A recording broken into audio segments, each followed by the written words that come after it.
Because if you want to talk about hitting hard, I mean, Ilia Topuria, fuck me. That's when you think, like, Max Holloway and Charles Oliveira. Charles Oliveira dominates Max Holloway, and then you realize, like, how quickly Ilia Topuria starched Charles Oliveira, and you go, how good is that guy? Right. He's a once-in-a-generation talent. Like, he knocked out in 3 fights 3 all-time greats. Insane. Volkanovski, and then he knocks out Max Holloway, and then he knocks out Charles Oliveira. In 2 different weight classes, he knocks out 3 all-time greats, 3 fights in a row. Yeah. And he just definitive starching of these guys. Like, he's a one...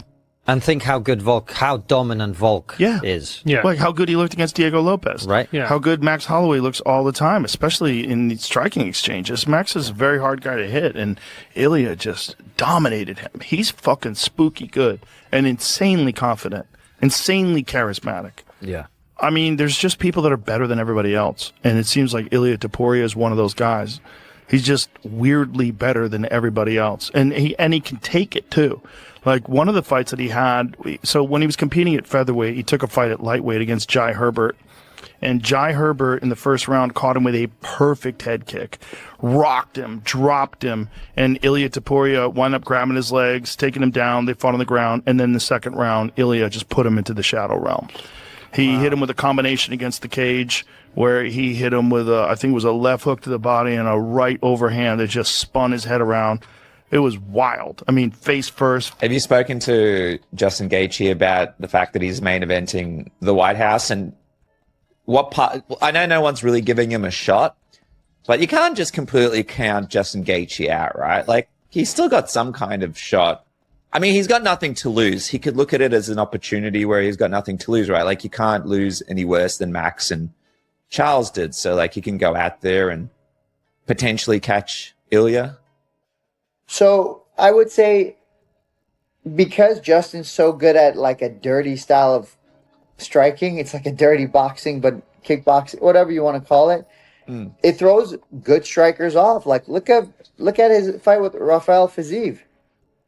Rafael Fiziev is a very clean technical striker. You look at his fight with Rufi, it's a beautiful fight. It's a beautiful striking fight. You look at his fight with Bahamundos, beautiful striking fight. You look at his fights with Justin Gaethje, and you're like, that's just an ugly slugfest. But that's because Justin Gaethje is able to make you fall into his fight. It may look ugly to you, but that's how Justin wants to fight. And if he was able to do that with Rafael Fiziev, I think he could possibly do it with Ilia as well. So I think the fight might be closer than people expect. Ну и последнее, вот ты уже не раз давал понять, что Gaethje против Илии Topuria это мисс-матч. Вот все-таки какой бы, не знаю, совет бы дал, может быть, Gaethje в той части, чтобы он там лучше выглядел, я не знаю, более конкурентным был бой?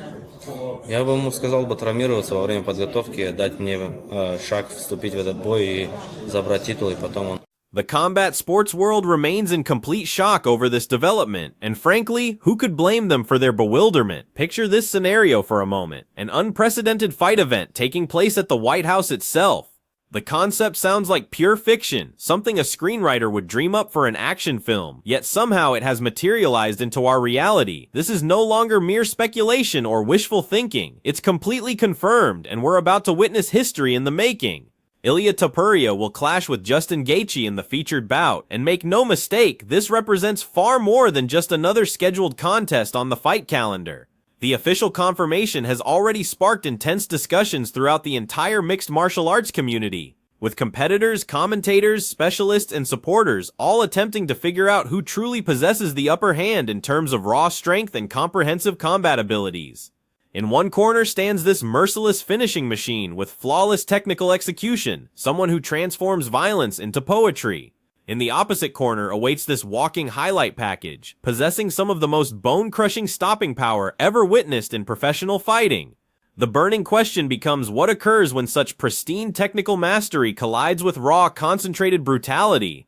That represents the crucial puzzle everyone desperately wants solved. Allow us to dissect precisely what confronts us here, element by element, because this confrontation demands such thorough examination. Well, if we're going to go at that, I got Ilia Topuria knocking him out. Yeah, same here. I just feel after you've been dropped so much and you're going to fight somebody who's a deadly striker, great wrestler, who has a chin, who's willing to put himself in the fire to land that shot, and not just the shot to the face. Let's not forget about Ilia Topuria's body. Regarding dissection, fight fanatics have been engaged in relentless back-and-forth discussions about this forthcoming White House event continuously, and these conversations never seem to cease across social platforms, training facilities, and every conceivable gathering place. Certain individuals have gone so far as claiming the event lineup lacks sufficient strength, which genuinely astounds me considering what actually appears on this fight card. Nevertheless, according to Chael Sonnen, someone who understands plenty about fight promotion and what creates truly special events, such criticism completely misses the mark. From his perspective, and he constructs quite a persuasive case, the UFC has delivered the most significant battles they could possibly have arranged for this occasion. Legitimate superstars like Sean O'Malley and Alex Pereira grace the card, individuals capable of headlining their own shows at any given moment, plus rising phenomenon Ilia making what might become a legacy-defining appearance. Yet Sonnen believes the most significant error fans commit, the crucial detail people continuously ignore throughout these conversations, involves forgetting one individual, Justin Gaethje. We're discussing a two-time interim champion, a BMF title holder now pursuing his subsequent championship. The lack of respect shown by overlooking Gaethje's contributions becomes genuinely staggering when you examine his accomplishments and achievements within this sport. The UFC White House. And somebody said the card sucks. They brought you what they had. What else could you ever ask of somebody? They brought you what they had. Sean O'Malley and Pierre have been battling for a while now for who's the biggest star in the sport. They're both on the card. Pierre is in a brand new weight class with the title opportunity. This is massive. He's not even the main event. Then we're told, while we have bona fide numbers between Pierre and O'Malley being the big stars in the absence of McGregor, we're told that Ilia Topuria is on the heels of everybody. So now he's going to come in against your favorite fighter's favorite fighter. We're completely dismissing Gaethje, which I feel that you're forgetting is a two-time interim champion of the world. Tell me somebody else who can make that claim. Who's a BMF champion of the world. Justin Gaethje has captured 3 belts and is going for his 4th. They provided what was available to them. Nevertheless, this creates the truly fascinating aspect from a technical perspective. Not everyone feels convinced the matchup remains as competitive as certain fans might believe. Robert Whittaker, who has confronted some of the most lethal strikers globally and recognizes elite striking when witnessing it, recently offered his thoughts on the bout with compelling observations. He explains that Ilia's striking operates on a completely different plane from most roster members. When someone like Whittaker makes such statements, attention must be paid. He highlighted specifically Ilia's timing, which appears absolutely flawless. His instincts seem almost otherworldly in how he interprets opponents and his capacity to unleash these precise counterattacks that materialize from thin air. Whittaker observed that Ilia possesses this talent, this remarkable gift for making adversaries suffer severely for every single movement they make inside that octagon. As Whittaker expressed it, and this statement truly encapsulates the essence of our situation, Ilia operates in striking territory far beyond virtually everyone in the UFC.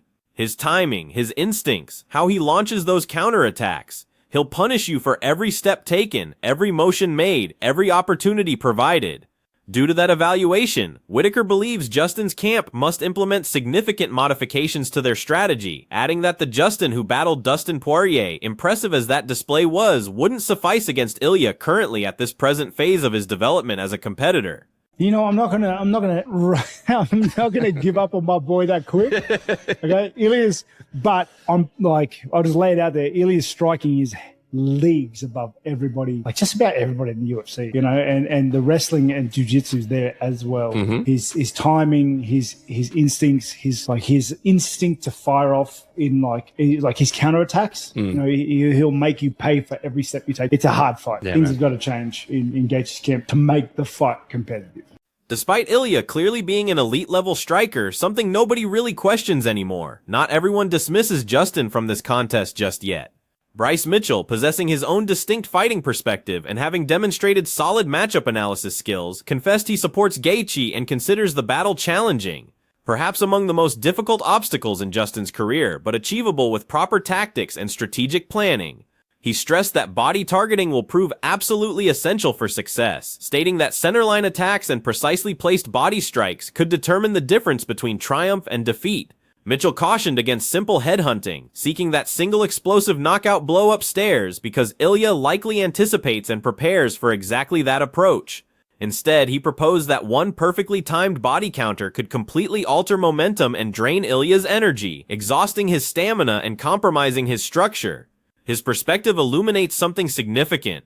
While Ilia poses extreme danger, incredibly serious threats actually, intelligent modifications and proper strategic execution could provide Justin genuine victory opportunities, a realistic pathway to celebration when the final bell sounds. That fight going down? Well, I do want Gaethje to win that fight.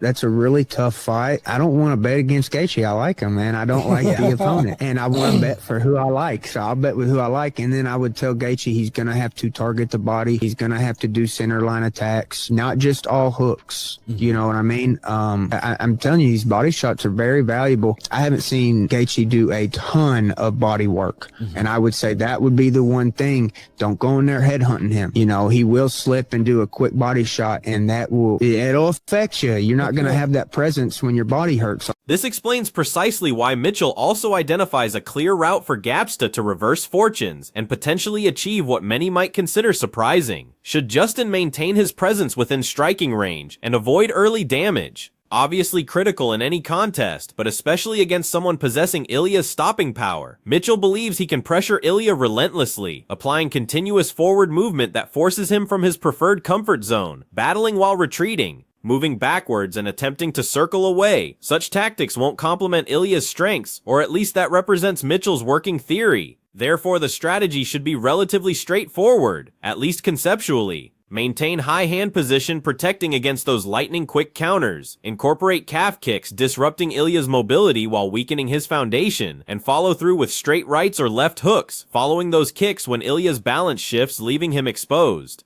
Through proper pacing, avoiding early burnout, seeking immediate finishes, and selecting opportunities wisely rather than swinging recklessly, Justin could challenge Ilia's supremacy and transform this matchup into genuine competition. Success depends entirely on intelligent fighting, utilizing pressure strategically, and avoiding the snares Ilia creates for overly aggressive fighters who become careless. Like that, but if Justin Gaethje has that presence and is not hurting, he can march Ilia down, and I promise you, Ilia will not do as good on the back foot. If I was Gaethje's coach, I would say go forward with your hands high, kick that calf, and if Gaethje comes out orthodox, you already know Ilia's going to slam a calf kick. So either time a straight right or a left hook off of that kick and just come out the fucking gate swinging, and don't waste too much energy right off the bat. Though Mitchell recognizes legitimate strategy for Gaethje to implement and believes genuine victory possibilities exist, not everyone agrees Justin holds advantages in this matchup or considers it particularly competitive. Demetrius Johnson, among the greatest competitors ever, someone whose perspective carries tremendous influence within the MMA community, confidently predicts Ilia will end the fight through knockout victory. Johnson identifies something crucial people might overlook after absorbing considerable punishment in previous contests: wars that shortened his competitive lifespan. Confronting a fighter like Ilia currently represents an enormous obstacle. We're discussing a lethal striker possessing solid grappling foundations supporting his stand-up arsenal, proven chin durability tested under fire, and calculated risk-taking tendencies making him unpredictable and hazardous. Johnson also stresses that Ilia's body attack proves equally threatening as his head strikes, possibly more dangerous because opponents don't anticipate them, creating complete octagon threats. You cannot simply focus on head protection while neglecting body defense because Ilia will exploit such weaknesses instantly and systematically dismantle you until continuation becomes impossible. Well, if we're gonna go at that, I got Ilia Topuria knocking him out. Yeah, same here. I just feel after you've been dropped so much and you're going to fight somebody who's a deadly striker, great wrestler, who has a chin, who's willing to put himself in the fire to land that shot, and not just the shot to the face. Let's not forget about Ilia Topuria's body. His capabilities also contribute additional excitement to the White House card, and whatever consequences emerge from that main event, as Bo Nickal has fixed his attention on the division's next major matchup. He believes Arman Tsarukyan has completely earned title consideration through his performances and should face whoever emerges from Ilia versus Gaethje, whichever competitor exits that cage victorious. Nickal explained his reasoning, noting that Arman continuously pursues these additional challenges. Accepting grappling contests against difficult opponents, he accomplishes everything while remaining active. He doesn't simply fight for financial gain or record padding. He competes from authentic sport love and competitive spirit, but absolutely deserves that title opportunity based purely on merit and achievements. According to Bo's evaluation, and he makes valid points, Tsarukyan's elite-level skill combination, dedication to constant improvement, and pure fighting passion makes him a legitimate contender prepared for advancement. A confrontation with whoever claims the White House main event would prove absolutely explosive, the type of contest fans cannot afford missing under any circumstances. Yeah, do you have a little tip for our boy Arman Tsarukyan? Because he seems like he's like begging for one of those opportunities and he can't buy it. I think, Arman's so interesting. This dude's like just killing side quests like all the time, right? He's doing the RAF matches, grappling matches, he's doing everything. So I don't know. I mean, I think he probably is in a unique scenario where he comes from a lot of money and, he's not fighting to, try to make money. He already has it. So he's doing this more like just out of love. And I think that, he definitely deserves that title shot. I would like to see him versus the winner of Ilia and Gaethje. Supporting that theory further, backing up Nickal's statements regarding title positioning, Arman Tsarukyan himself has verified he stands next in line facing a major opponent, entirely dependent on who emerges triumphant from the White House headliner. He disclosed during recent interviews that UFC leadership informed him directly about fighting the Ilia versus Gaethje winner, establishing crystal clear clarity that his upcoming bout involves high-stakes championship contention. This announcement positions Tsarukyan perfectly for immediately challenging whichever fighter emerges victorious from that brutal main event confrontation, maintaining the entire lightweight championship picture burning with excitement. Such arrangements make the division feel vibrant and thrilling, knowing whoever wins faces another monster waiting nearby, prepared to test them following recovery from this warfare. We are waiting for the Ilia versus Justin, and after that I'll fight them. Oh, really? That's like kind of official? It's not official, but they say like that. Okay. So you'll be the next in line once that fight happens. Yeah. And I can fight with the winner, Oliveira and Holloway as well, because I don't want to wait too much. So if they offer me Oliveira or Holloway, I'll fight them, because I don't want to wait 1 year. Naturally, because complex matchups always offer additional perspectives to examine. On the flip side, Beneil Dariush recognizes a distinctive viewpoint in this contest that other experts might overlook. He emphasizes Justin's capacity for disrupting even elite strikers through his unconventional, gritty approach that appears unpolished but produces results. He clarified that while Justin's contests can seem chaotic compared to those clean, technical striking battles where everything follows textbook perfection, that precisely represents his approach's intention. He compels opponents into his tempo, into his fighting style, where he flourishes.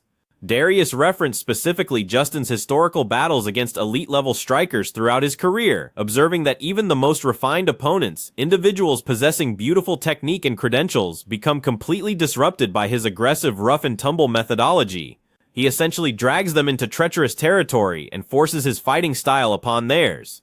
Because of that element, Darius considers the Ilia fight potentially closer than many anticipate, with Justin's approach possibly equalizing the competition in ways pure technical analysis cannot measure.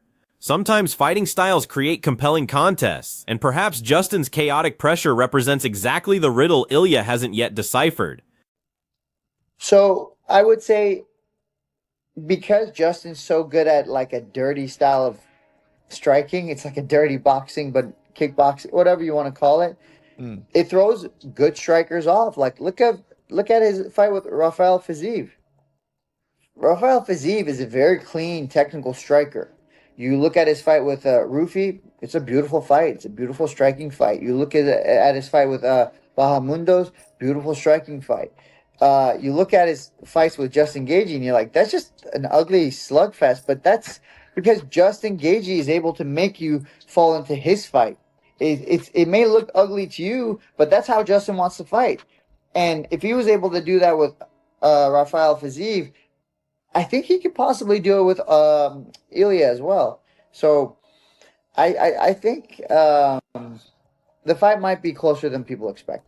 Contributing additional intensity to the excitement building around this contest, Jorge Masvidal sees no competitive battle whatsoever when examining this matchup. He predicts Ilia could completely dominate Justin from the opening seconds, suggesting the fight might prove career-altering in ways that transform everything for both competitors. Masvidal cautioned, pulling no punches with his evaluation, that Gaethje could encounter serious octagon consequences, claiming Ilia possesses the arsenal to dominate him so thoroughly, so completely that recovering from such defeat would prove nearly impossible.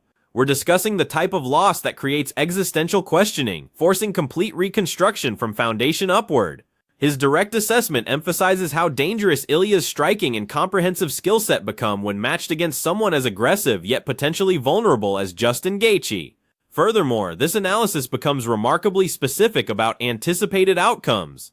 Bedtime MMA offers equally unrestrained predictions. They envision Ilia entering that cage possessing speed Gaethje has never encountered, precision finding targets consistently, and complete weapon arsenals that could overwhelm Justin before implementing any strategy. From sharp uppercuts splitting the middle, hooks wrapping around guards, to devastating body shots stealing breath, and calf kicks destroying the foundation, every strike is designed for systematic Gaethje breakdown. According to their fight projection, once Ilia connects cleanly with these weapons, Justin could be stunned before realizing what occurred, dazed and defenseless. This leaves the champion capitalizing through his devastating combination of accuracy, power, and tactical awareness, informing him precisely when to increase pressure. Simply put, they illustrate Ilia controlling the pocket, dominating that dangerous range where fights conclude, dismantling Gaethje systematically, and ending the contest spectacularly, a knockout potentially becoming among the most discussed UFC moments, the finish type that receives years of replay coverage. So who claims victory when that cage door seals, Ilia or Justin?